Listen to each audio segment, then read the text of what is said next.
I uradi.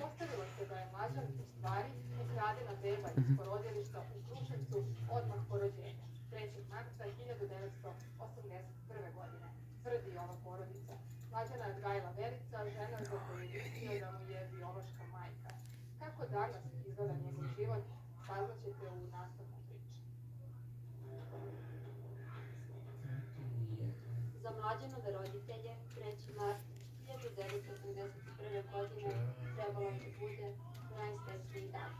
Nakon sam gledala, sve se zaplakalo, više ga nisam ne vidjela.